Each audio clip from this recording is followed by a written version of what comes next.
是你陷害的他。没错，是我找女人勾引他。可是他可以不上当，现在上当关我什么事？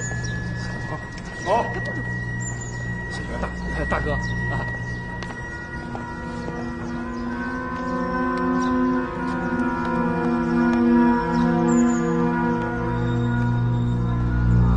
梁华，我希望你以后不要用这种方式来做事情。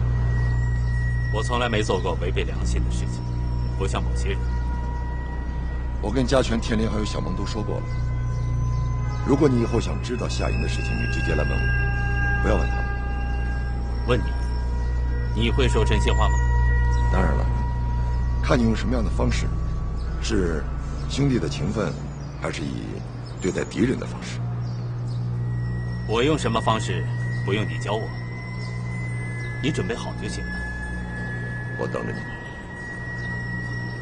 太好了。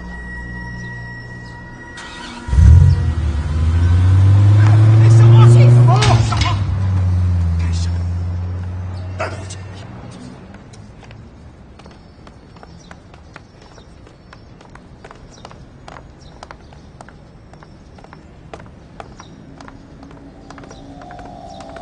秋烟，怎么了？夏莹的问题，你是不是该对我有个交代啊？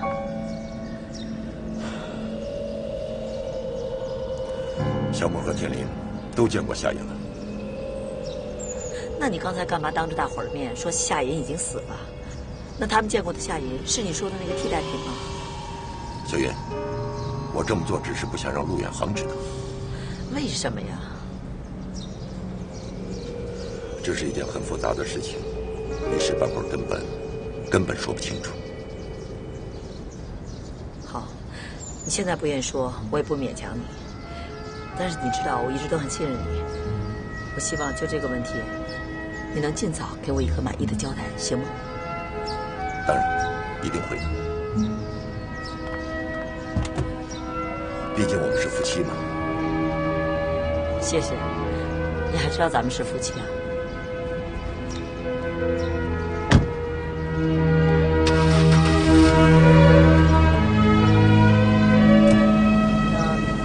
我走了。好。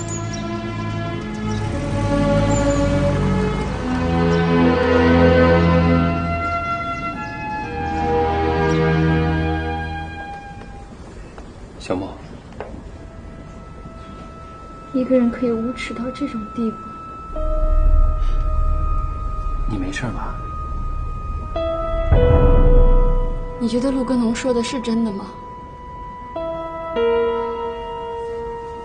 我不相信，但我也没法不相信，因为我没有证据。陆根农跟薛云都是编故事的高手，随便就编得那么高明，那么天衣无缝。相比之下，我跟陆远航真的是太天真了。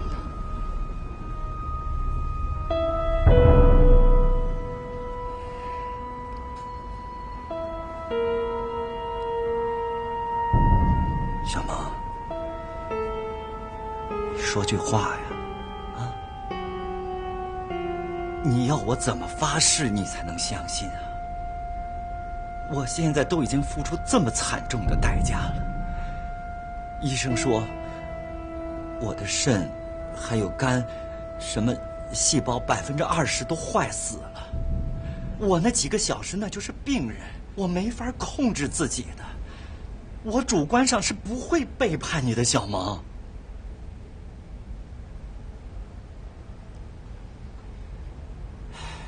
你要是不原谅我，我也没办法。离婚吧。离婚？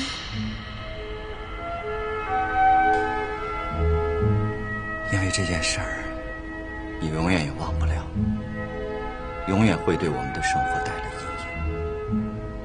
无论我怎么解释，怎么对你好，怎么表现，都没用。这是一个永远的污点，永远也洗刷不掉。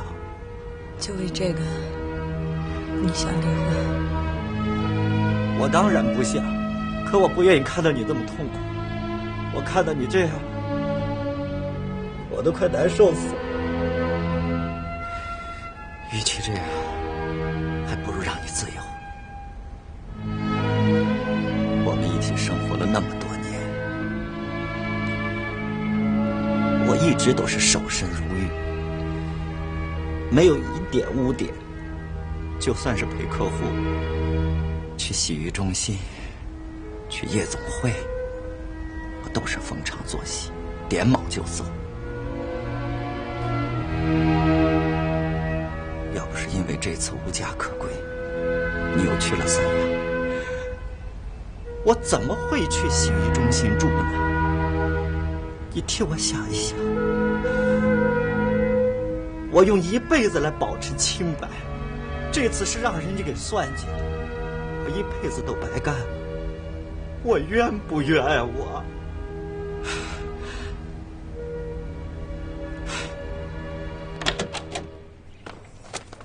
大哥小孟回来了。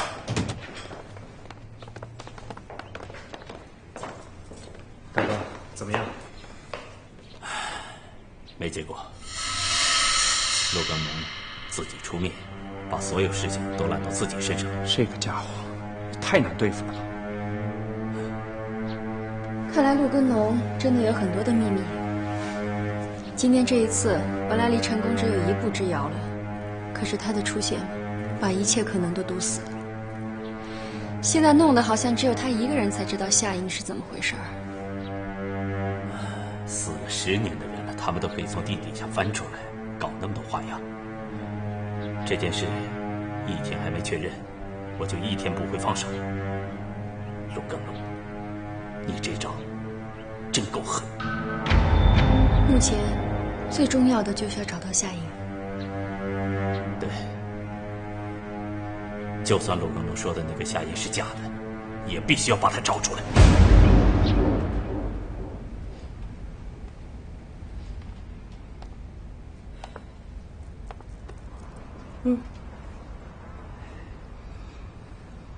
天林，实不相瞒，我没去三亚旅游，我去了卧龙山庄。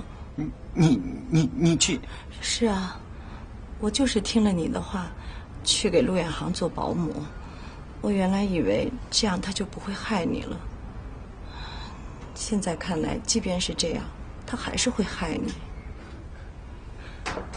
小萌啊，你真的没去三亚？当然了，我怎么可能抛开你一个人去旅游呢？现在是你最困难的时候。对不起，小萌，我以后再也不离开你。咱们到乡下找一个小房子，永远不回到这儿了啊！天林，现在不行，我还得回卧龙山庄，要不然你会失去一切的。我什么都不要，只要你就够了。天林，别傻了，你要是没有事业，就失去一切了。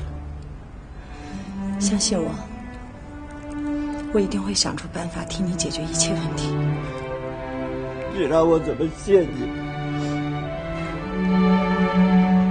你就是在将来我变老、变丑的时候，能不嫌弃我，我就心满意足了。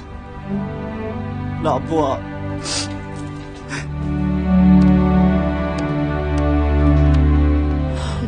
你就是这世界上最好最好的人了。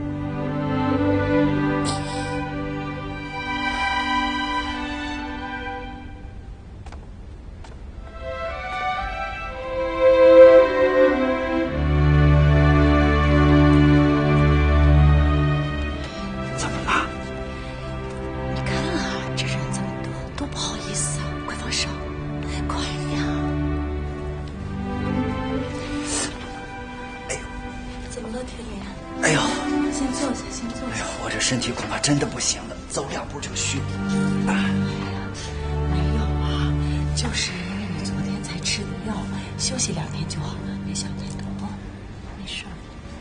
医生说，这药对身体伤害特别大。小宝，咱们俩以后可能都不能有孩子了。你别胡说，怎么可能呢？说，好了。对不起，小宝，我让你这么操劳。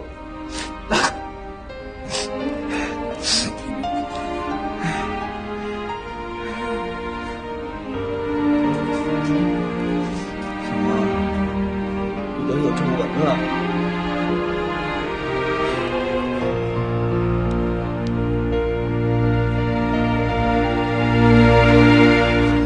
没事。你小心点啊，好。司机也慢点啊。